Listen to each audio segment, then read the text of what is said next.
época que eu estava estudando lá, não era uma faculdade... Era uma faculdade muito concorrida. Foi um vestibular muito difícil de passar. Mas eu consegui, fui muito bem, eu estava lá, mas eu sentia que se eu dedicasse muito do meu tempo à publicidade, à faculdade, eu não ia chegar a lugar nenhum, assim. Era uma faculdade que estava caindo aos pedaços, os professores estavam mais preocupados em fazer greve e falar... Você é ativista político?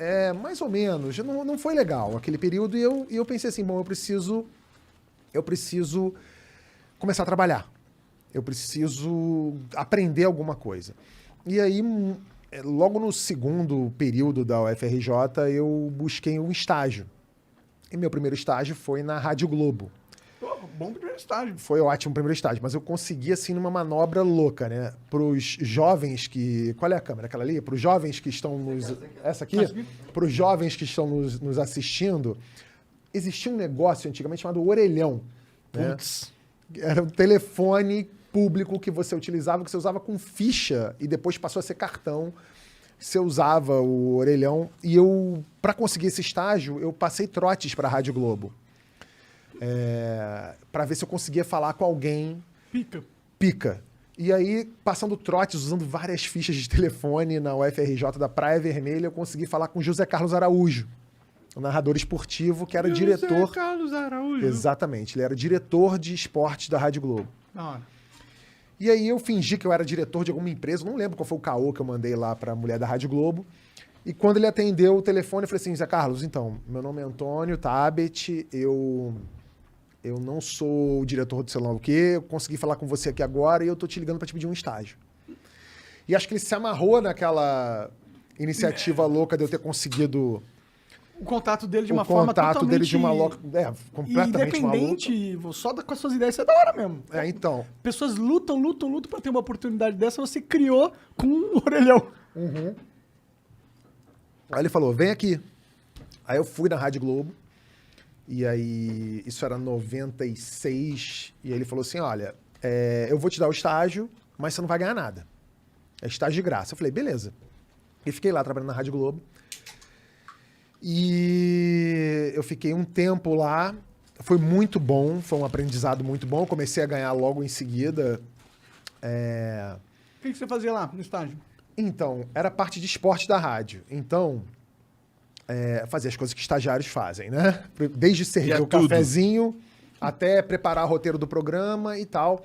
E foi na Rádio Globo, foi muito louco essa época da Rádio Globo, né? Tipo... como eu era estagiário, eu ia cobrir os piores jogos do Campeonato Carioca. Então, enquanto os caras estavam lá fazendo Fla-Flu, Vasco e Botafogo, eu ia cobrir a trio de arbitragem de Madureira e Olaria na Rua Bariri. Eu ia pro jogo do América e Americano no Caio Martins. Eu conheci todos os buracos dos estádios mais obscuros do Rio de Janeiro e ficava lá trabalhando fazendo isso. Tu não se amarrava não? Achava uma merda? Cara, eu achava legal, eu achava muito maneiro ir pra esses lugares e tal. O problema é que, às vezes você ia pra um puta de um jogo merda, Bangu e Madureira, lá no estádio do Bangu. E você longe pra caralho. Longe pra caralho, um calor de 50 graus na sombra. E você levava aquele tijolão de celular, que daquela época era o que você falava com a rádio. Porra, você imagina, estagiário, eu ia tudo empenhado, né? Porra, eu estudava o Madureira, caralho. Eu ia com aquela porra lá, e aí o cara me botava pra falar no ar uma vez, num período de 5 horas, que era de eu ir pra lá, voltar pra rádio. Antônio Pedro, como é que está aí no estádio Madureira? Aqui o Madureira está ganhando por 1-0 no oferecimento de tubos e conexões Tigre. Aí o cara, valeu, obrigado. Eu falava, é isso? Eu vim pra cá, fiquei 5 horas e falar uma vez. Eu ficava meio frustrado. Mas ainda assim eu me sentia, estagiário, membro da equipe de esporte da Rádio Globo. Foi muito maneiro. E foi na Rádio Globo que eu tive o meu primeiro contato com a internet de uma maneira completamente... Ao acaso? Ao acaso. Naquela época, os jornalistas da Rádio Globo, os roteiristas dos programas ainda usavam máquina de escrever, datilografia. Então, assim, os caras ficavam aquele barulho de redação e tinha um computador parado num canto da Rádio Globo e ninguém usava. Era um computador e parado. Ninguém sabia nem ligar. Entendi. Na época que o computador era o Era, computador. era o foda. computador, era tipo, sei lá, era como se você botasse uma máquina de Nespresso numa jaula dos macacos do zoológico. Assim, ninguém entende o que é aquilo. E ficava ali parado no canto.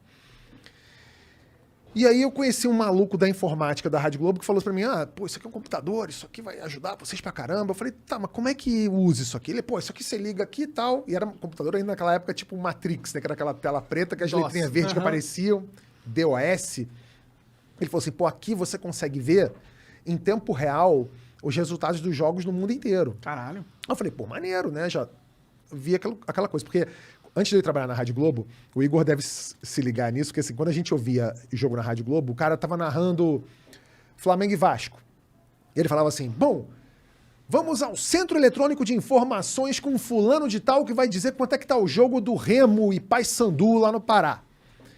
E aí eu, quando eu via aquilo, eu imaginava que, porra, o Centro Eletrônico de Informações da Rádio Globo, eu imaginava que era uma puta de uma sala, tipo daquelas da CIA, Os Power Rangers. com computador, luzinha piscando, fios e o caralho.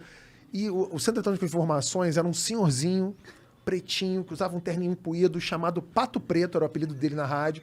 Ele usava uma agenda velha de telefone que ele ligava para as federações e perguntava quanto é que tá o jogo do Remo. Aí o cara falava assim, tá 1-0 o Remo. Ele falava assim, aí o Centro Eletrônico de Informações era ele. Ele passava um papelzinho pro cara, e o cara falava assim, tá 1-0, Centro Eletrônico de Informações. Tem nada de eletrônico. Nada de eletrônico. E as informações às vezes vinham erradas, porque o cara lá da federação mandava um moleque ver quanto é que tava o jogo no estádio. Era uma loucura. E quando eu descobri esse computador na Rádio Globo, eu falei assim, agora eu vou crescer aqui dentro dessa porra. Que eu virei o estagiário louco Sabe mexer no PC? que sabe mexer no PC. Pode crer. Então eu pegava os resultados ao vivo de Real Madrid e Barcelona. E os caras, como é que você descobriu essa porra aqui de Real Madrid e Barcelona? Eu falava, porra, no computador ali tem, ó. Tá aqui Steaua de Bucareste, tanto e sei lá quanto. Porra, eu comecei a ver os resultados dos caras, caralho, esse moleque aí. Hackerman. É. E aí eu comecei a imprimir roteiro, em vez de ser na máquina de datilografia, eu comecei a imprimir roteiro no computador. Depois eu comecei a trocar a fonte do roteiro, eu botava um Times New Roman, sei lá o quê, os caras começaram a não gostar. Porque os caras falaram assim, porra, isso aí tá atrapalhando o nosso esquema aqui. Ah, tá, os outros caras. Os outros caras que não sabiam mexer em roteiro, tipo, o José Carlos Araújo recebia um roteiro impresso bonitinho, ele falou assim, pô, isso aqui tu mandou fazer isso aqui? Eu falei, não, isso aqui é no computador. E os caras que faziam o roteiro na máquina de datilografia não gostavam. E aí eu fui puxar o meu tapete na Rádio Globo, me tiraram da parte de esportes e me botaram na parte policial. E aí era punk rock, porque aí eu tinha que ver cadáver em vez de ver trio de arbitragem, eu via cadáver em mala de maluco. sei lá onde. E aí, ó, teve tiroteio sei lá onde. Puta, lá vou eu pra tiroteio. Lá vai eu pra tiroteio. Fui pra tiroteio uma vez, 2 vezes. Eu falei assim, não, acho que deu, né? Aí eu abandonei o estágio. Abandonei. Eu nem peguei minha carteira de trabalho. Deixei lá no RH. Foda-se.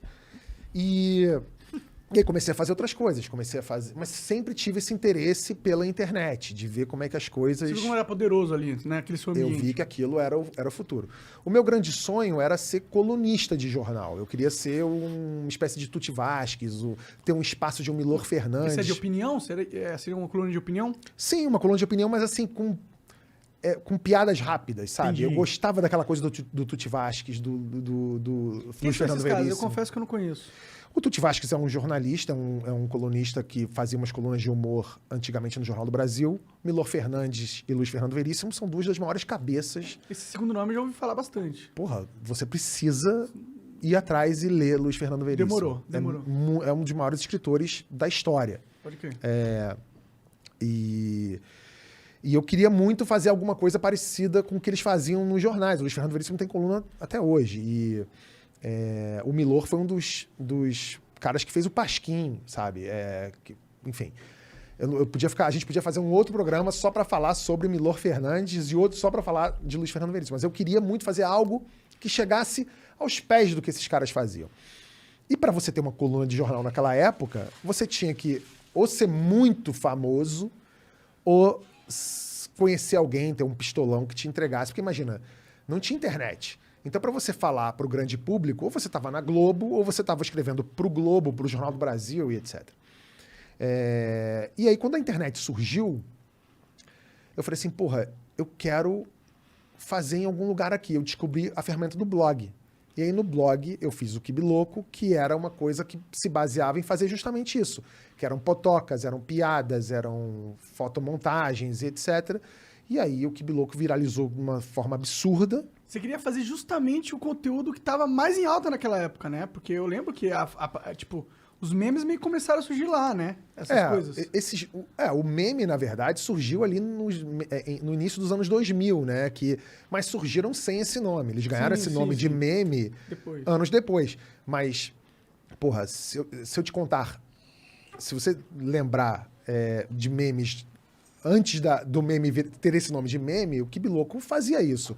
O Kibiloco, o Euem, que era o site do Nelito Fernandes, que hoje faz o Sensacionalista, também fazia isso naquela época. Então, teve desde a mulher do sanduíche Ishi, o William Bonner imitando Clodovil. Vários. O cara que vai mexer no negócio de choque e toma choque. O Jeremias, o BBB Bizarro, que eram as comparações dos rostos dos participantes do Big Brother. Então, isso tudo rolou no Kibiloco durante muitos anos. E chegou uma época que o Kibiloco tinha mais acesso que a Globo.com. Mas é porque a Globo.com estava começando e o Kibiloco já era um blog muito conhecido. Então, teve esse momento. E aí, depois, né, quando o Facebook apareceu, do jeito que apareceu, o Facebook meio que matou todos os blogs. Não fazia mais sentido você ter um lugar onde você via as montagens daquele blog, quando você tinha uma rede social que pegava as montagens de todos os blogs e catalogava ali para você. Então, o Facebook meio que matou o blog, mas aí o Kibiloco já tinha servido ao propósito dele, pelo menos para mim, né? Que foi me estabelecer na internet, e ele serviu como a grande plataforma de lançamento do Porta dos Fundos.